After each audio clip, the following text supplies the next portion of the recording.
Bismillah, Assalamualaikum warahmatullahi wabarakatuh. Alhamdulillahirabbil rahman, alamal Qur'an, khalaqal insan, allamahul bayan. Asyhadu an la ilaha illallah wahdahu la syarikalah wa anna Muhammadan abduhu wa rasuluh. Allahumma shalli ala nabiyina Muhammad wa ala alihi wa ashabihi wa man tabi'ahum bi ihsanin ila yaumiddin. Amma ba'd. Alhamdulillah, di video kali ini ya, di kajian kali ini karena kita melihat banyaknya respons positif gitu ya dari kajian-kajian kita sebelumnya, maka durasi upload ya alhamdulillah kita tambahkan ya, dari yang tadinya itu sepekan sekali hanya pada hari Sabtu, dan alhamdulillah ya kita tambahkan menjadi hari Kamis juga gitu, yang dimana hari Kamis itu kita akan fokus pada serial cinta ya, dimana kita akan mempelajari bagaimana tentang pernikahan atau tentang berhubungan antara suami dan istri, hak-hak kewajiban suami, hak-hak kewajiban istri, apa saja yang harus dilakukan ketika orang sedang berikhtiar untuk menuju pernikahan, apa saja yang orang harus lakukan ketika ditinggal oleh orang yang disayang pas lagi sayang-sayangnya. Jadi hari Kamis itu tentang serial cinta gitu ya.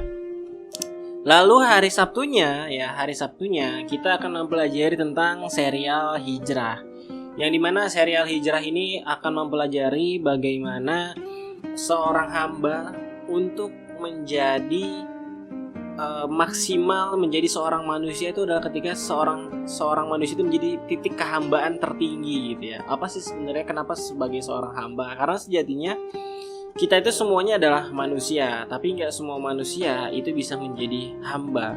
Kapan dia bisa menjadi hamba? Ketika dia melakukan apa saja yang Allah perintahkan untuk manusia itu sendiri gitu ya. Kan dikatakan di surah Al-Baqarah bahwasanya manusia itu diciptakan hanya untuk beribadah kepada Allah kayak gitu. Nggak ada tuh alasan lain kenapa manusia diciptakan selain dari untuk beribadah kepada Allah kayak gitu. Jadi intinya hari Sabtu itu adalah membahas tentang kita yang mungkin pernah banyak dosa dan lain-lain. Jadi intinya hari Sabtu itu membahas serial hijrah lah ya. Nah lalu hari Kamisnya ini nih ya, kita sekarang di hari Kamis yang dimana insya Allah kita akan membahas serial cinta, atau tema kali ini adalah seperti dalam judulnya ya, yakni jenis-jenis ketaatan seorang istri gitu ya. Apa saja sih yang harus dilakukan seorang istri, terus apa saja hak dan kewajibannya, dan sampai mana batas dari ketaatan seorang istri itu seperti apa dan bagaimana, dan apakah seorang istri itu harus taat begini-begini gitu. Lalu ada juga mungkin orang-orang liberalis di luar sana mengatakan bahwa perempuan itu terkekang gitu ya. Perempuan itu adalah sosok yang hanya kerjaannya itu hanya ya udah tergantung sama laki-laki ya gitu ya. Nah, nanti mungkin kita akan ceritakan kenapa sih sebetulnya perempuan itu harus taat kepada suami, dan kenapa juga perempuan itu harus menjaga diri. Oke, nah sekarang insya Allah kita bahas langsung aja kita masuk ke kajiannya, yaitu jenis ketaatan seorang istri. Jadi mengulik dari hadis yang kemarin kita bahas ya, kemarin kan kita ini kajian lanjutan, ini adalah kajian lanjutan dari yang semua berawal dari mata ya. Kalau teman-teman nonton di video sebelumnya, itu kajian kita tentang semua berawal dari mata kayak gitu. Nah, sekarang itu adalah kalimat selanjutnya atau kalimat setelahnya. Saya bacakan kembali hadisnya, mungkin teman-teman ada yang belum nonton atau yang mungkin lupa. Hadisnya itu diriwayatkan dari An-Nasai dan Imam Ahmad, yang berbunyi, maukah aku beritahukan kepada kalian tentang sebaik-baik harta pusaka seseorang. Yang pertama itu adalah yaitu wanita yang solihah ya, yaitu wanita yang solihah gitu. Lalu seperti apa wanita yang solihah ini? Nah, yang pertama kemarin kita bahas, menyenangkan jika dipandang. Nah, sudah kita bahas nih ketika kemarin semua berawal dari mata. Lalu yang kedua adalah menaati jika diperintah suami. Itu yang kedua. Lalu yang ketiga adalah dan bisa menjaga diri, harta dan kehormatannya ketika ditinggal pergi sama suaminya. Nah, ini kan ada 3 kalimatnya. Menyenangkan jika dipandang. Yang kedua yaitu menaati jika diperintah. Dan yang ketiga itu adalah menjaga diri saat suami pergi. Nah, kita akan membahas yang kedua nih, ya, yang kedua karena yang kemarin sudah kita bahas. Yang kedua adalah tentang menaati ketika diperintah suami, gitu ya. Menaati ketika diperintah suami. Lalu apa saja yang menyebabkan seorang istri itu harus mentaati seorang suami? Kenapa gitu? Dan apa penyebabnya gitu ya? Kenapa harus seorang istri harus patuh maksimal gitu dengan seorang suami? Nah, saya akan menyebutkan beberapa dalil dari hadis Rasulullah SAW karena sejatinya ya kita semua berbicara sesuai dengan dalil Al-Quran dan dalil Sunnah gitu. Jadi ada satu hadis yang mengatakan bahwasanya, ini saya sebutkan satu dulu ya.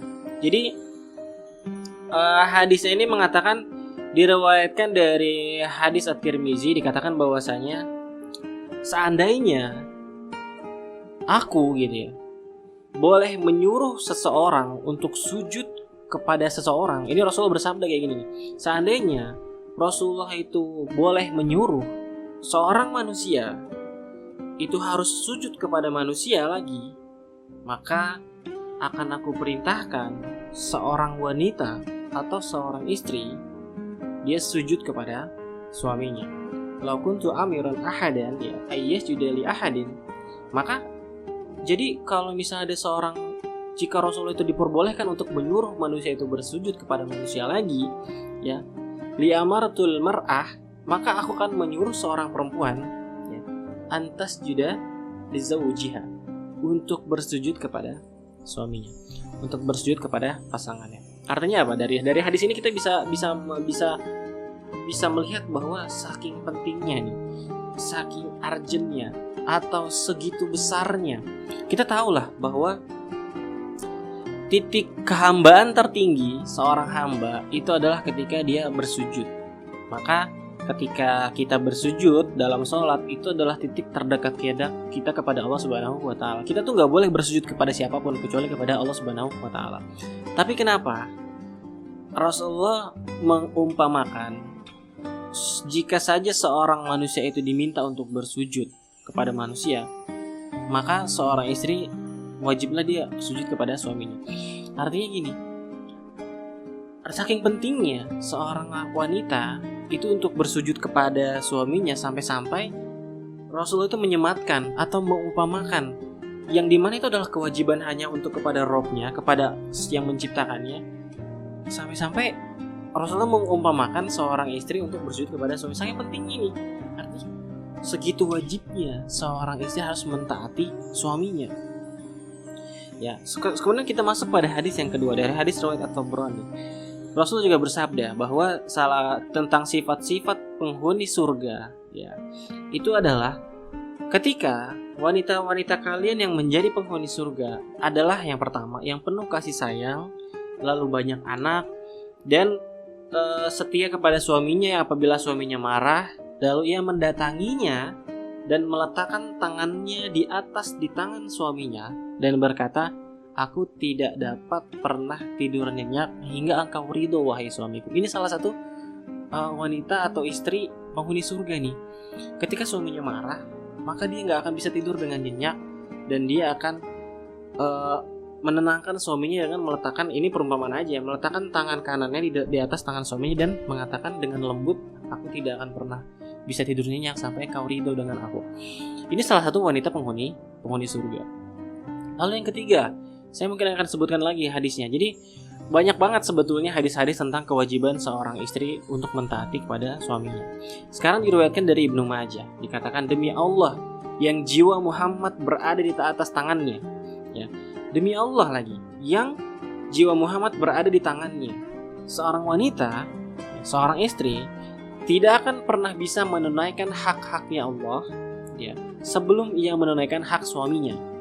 Ya, andaikan suami itu meminta dirinya padahal ia sedang berada di atas punggung unta, maka istri tidak boleh menolaknya.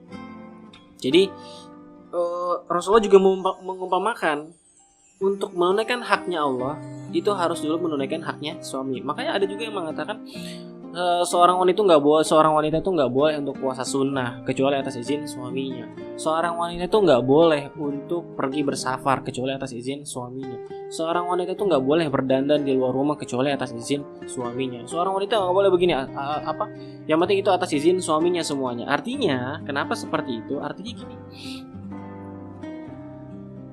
Betapa pentingnya seorang wanita untuk mentaati suaminya. Sampai-sampai segala hak-hak yang dimana itu adalah hanya bisa dilakukan kepada Allah, maka Rasulullah mengumpamakan seorang istri kepada seorang suaminya.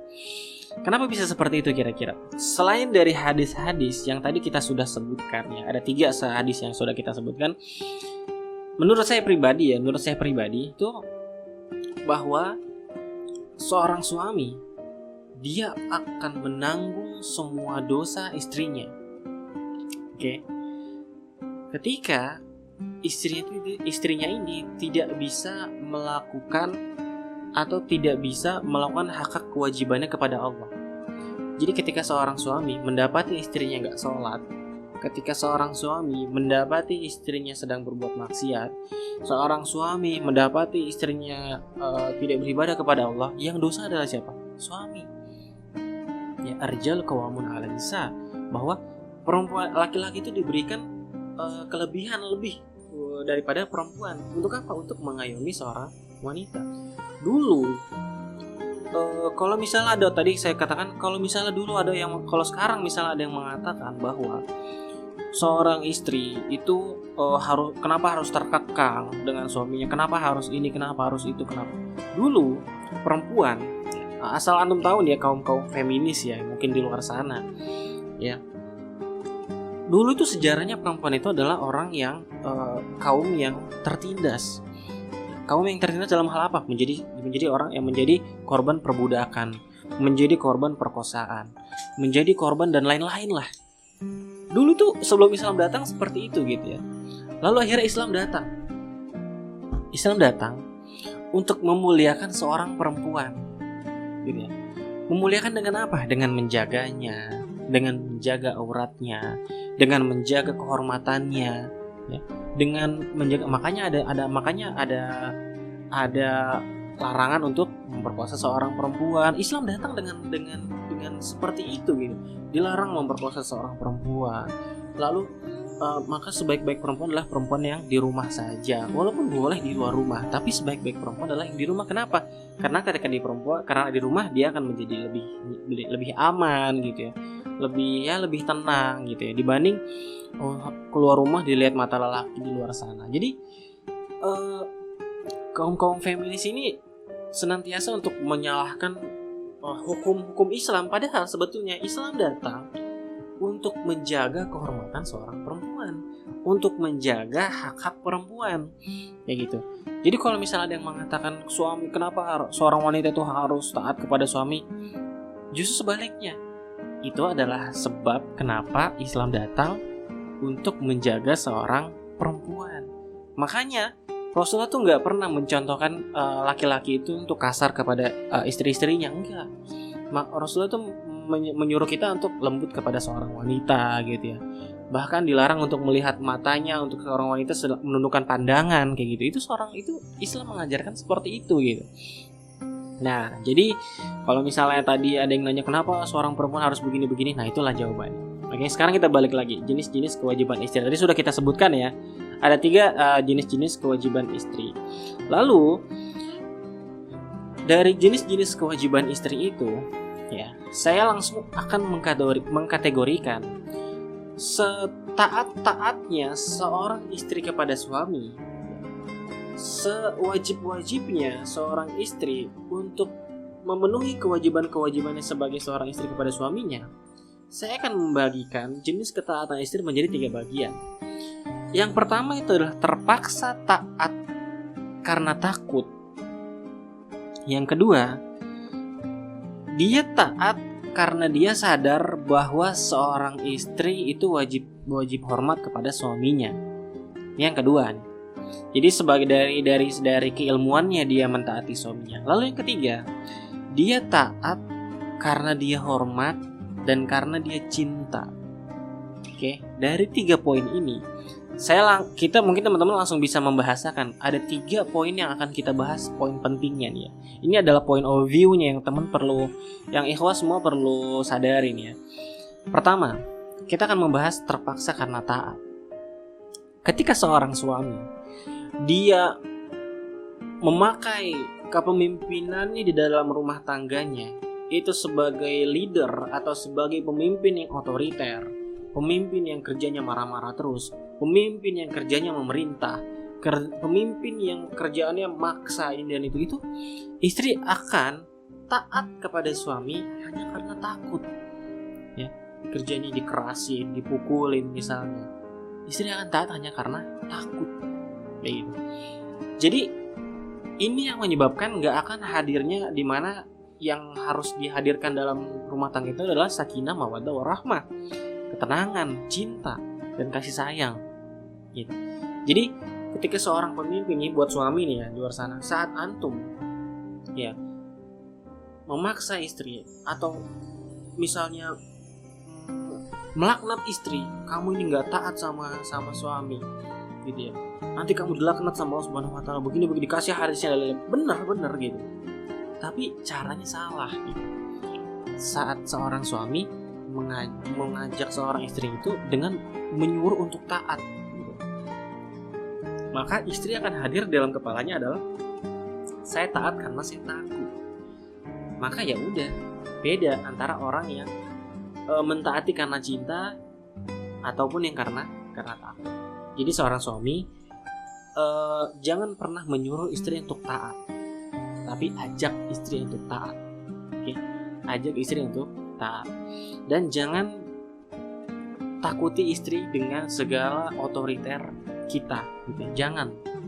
Tapi pimpinlah dengan cinta. Oke. Selanjutnya yang kedua, taat karena seorang istri sadar dengan keilmuannya bahwa seorang istri itu harus taat kepada suaminya. Ini juga bagus gitu. Artinya seorang istri sudah bisa dididik dengan baik gitu. Tapi walaupun ini bagus, namun ini masih kurang kalau misalnya tanpa cinta. Jadi dia sadar ya udah, saya menjalani ini hanya karena saya sebagai seorang istri dan saya hanya menjalankan hak-hak kewajiban saya sebagai seorang istri dan saya harus mentaati suami saya. Sudah selesai, cukup sampai di situ. Gitu ya. Tapi beda kalau misalnya dia mentaati seorang suaminya dengan cinta, akan terasa beda gitu. Dan suami pun juga akan terasa beda ketika ditaati oleh sang istri dengan rasa cinta. Pasti akan terasa beda.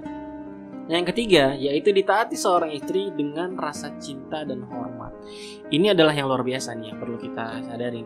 Jadi, ketika seorang istri mentaati suaminya dengan penuh cinta, maka suami pun akan menfeedbacknya atau akan meresponsnya itu juga dengan cinta. Begitupun seorang suami, ketika dia mendidiknya dengan cinta, maka responsnya seorang istri dia akan mentaatinya juga dengan cinta. Nah, jadi yang paling pertama harus diperhatikan adalah bagaimana seorang suami ketika mendidik seorang istri, dan sebaliknya bagaimana seorang istri ketika mentaati seorang suami.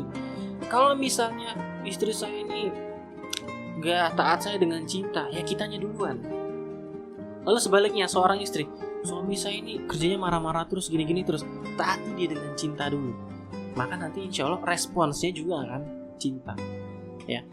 Kalau misalnya hal sesuatu itu kita lakukan berulang-ulang, insya Allah orang juga akan luluh gitu. Maka kalau misalnya suaminya bandel atau istrinya gak mau taat, ya didik semua itu dengan cinta, rubah semua itu dengan cinta. Karena sesuatu itu akan diresponsnya lagi sesuai dengan apa kita memperlakukan orang juga seperti itu. Maka didiklah istri dengan cinta dan taatilah suami dengan cinta. Maka akan hadirnya rasa sakinah, ya, wa mawaddah dan warahmah. Maka akan hadirnya dalam rumah tangga itu ketenangan, akan hadirnya di dalam rumah tangga itu cinta, dan akan hadirnya dalam rumah tangga itu rasa kasih sayang. Nah, selanjutnya ini yang mungkin banyak ditanyakan ya, Ustaz, istri ngambek boleh nggak sih kira-kira ya? Kalau istri ngambek tuh boleh nggak kira-kira? Aisyah pun juga pernah ngambek gitu ya. Aisyah itu sering banget ngambek. Lalu Aisyah juga sejatinya pernah ngambek sama Rasulullah. Ini Rasulullah sebaik-baik suami nih. Oke, sebaik-baik teladan menjadi seorang suami. Kapan Aisyah ngambek? Aisyah pernah ngambek ketika ada sahabat yang datang bertamu ke rumahnya Aisyah gitu ya, di mana Rasulullah juga sedang berada di situ. Lalu ada seorang istri yang lain itu menyajikan makanan kepada tamunya. Lalu Aisyah dengan sengaja menjatuhkan piring yang ada di atas, yang di atasnya itu ada makanan, lalu dijatuhkan dengan sengaja di depan tamu-tamunya, di depan Rasulullah. Lalu bermuka masam lah.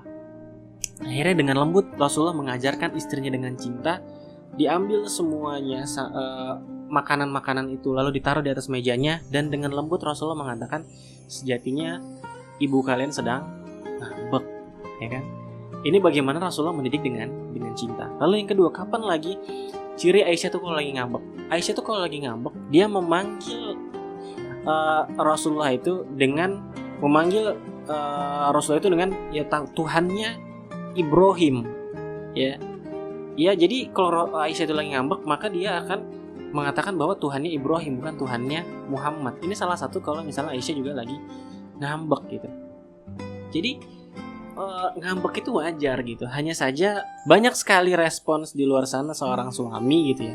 Ketika istri sedang ngambek justru malah balik ngambek gitu ya.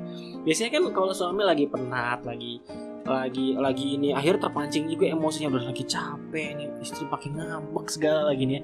Nah, jadi istrinya pun kayaknya sih nggak bisa diganggu, nggak bisa di timing yang pas gitu ya kapan istri harus ngambek ya. Cuman kalau misalnya istri boleh ngambek ya boleh ya, tapi tolonglah ya buat istri di luar sana silahkan cari timing yang pas ya. Ini mungkin jeritan-jeritan seorang suami gitu ya.